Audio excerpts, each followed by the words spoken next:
Oke, mari kita langsung masuk ke sebuah pertanyaan yang sangat mendasar. Gimana sih caranya kita bisa benar-benar pahami isi Alkitab? Kita mulai dari sini deh. Pernah nggak sih Anda merasa, walaupun sudah baca, sudah belajar tekun, Alkitab itu kok rasanya kayak buku yang tertutup ya? Bukannya makin jelas, malah kadang makin bingung. Kenapa bisa begitu? Nah, untuk menjawab itu, ternyata ada dua pendekatan yang beda banget. Yang pertama, kita melihat Alkitab murni sebagai buku.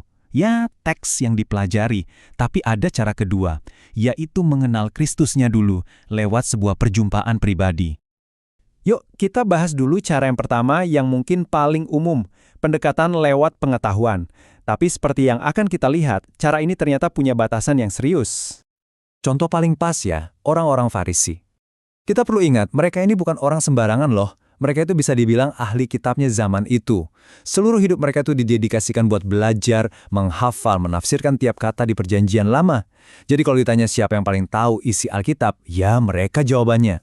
Pengetahuan mereka itu luar biasa loh. Sampai-sampai waktu Raja Herodes nanya di mana Mesias bakal lahir, mereka langsung jawab, mengutip ayatnya dari ingatan, sama sekali nggak perlu buka gulungan kitab suci lagi. Dan disinilah letak masalahnya, yang jujur saja mengerikan. Pengetahuan Alkitab mereka yang luar biasa itu, yang sempurna itu, malah disalahgunakan. Mereka pakai pengetahuan itu untuk membantu Herodes yang niatnya mau membunuh bayi Kristus, pribadi yang justru jadi inti dari semua kitab yang mereka hafal itu. Ironis kan? Oke, jadi kalau belajar doang ternyata nggak cukup, bahkan bisa berbahaya. Terus apa dong kuncinya? Nah, jawabannya itu ada di sebuah pergeseran total. Soal dari mana kita memulai. Kuncinya adalah apa yang disebut wahyu. Wahyu ini bukan soal dapat informasi baru dari buku. Bukan, ini soal perjumpaan langsung, perjumpaan pribadi dengan Kristus. Sesuatu yang nggak bisa kita usahakan lewat belajar, tapi harus diterima sebagai anugerah. Ada analogi yang bagus banget buat ngejelasin ini. Coba bayangkan seekor sapi. Anda bisa kan belajar soal sapi dari gambar di buku, tahu bentuknya, namanya, bagian-bagian tubuhnya. Tapi, pengalaman itu jelas beda banget sama kalau Anda ketemu langsung sapi yang hidup. Anda bisa merasakan ukurannya, dengar suaranya, ya, kehadirannya itu nyata. Nah, ini dia poin utamanya. Bertemu dengan Kristus yang hidup itu ibaratnya kayak ketemu sapi yang asli tadi.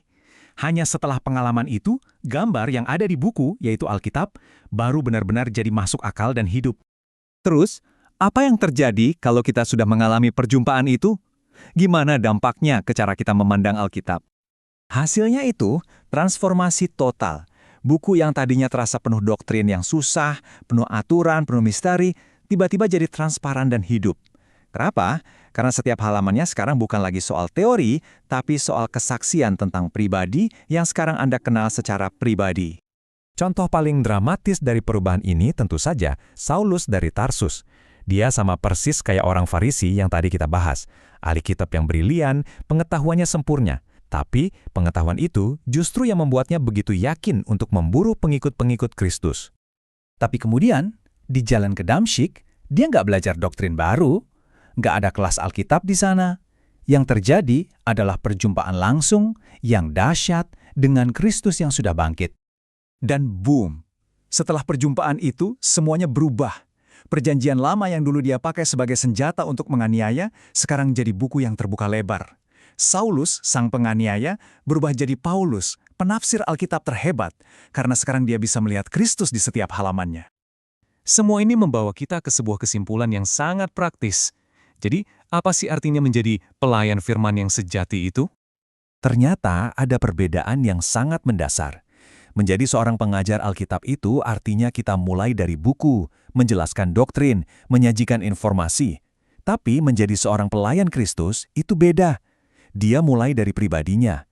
Tujuannya bukan sekedar menjelaskan, tapi memperkenalkan pribadi yang dia kenal.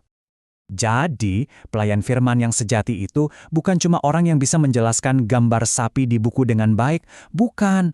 Dia adalah orang yang sudah bertemu sapi hidup itu sendiri dan tugasnya adalah menerjemahkan pengalamannya itu supaya orang lain juga bisa bertemu dengan pribadi yang sama, bukan cuma tahu teksnya. Jadi, kalau kita simpulkan, semuanya kembali ke satu hal ini. Titik awal Anda menentukan segalanya. Apakah kita mulai dari buku dengan harapan bisa menemukan pribadinya? Atau kita mulai dengan bertemu pribadinya dulu untuk bisa membuka kunci dari buku itu.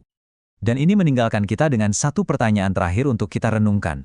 Saat kita berbagi tentang firman Tuhan, apa sih tujuan kita sebenarnya? Apakah kita hanya sedang menyajikan sebuah buku, atau kita sedang memperkenalkan pribadi yang hidup di baliknya?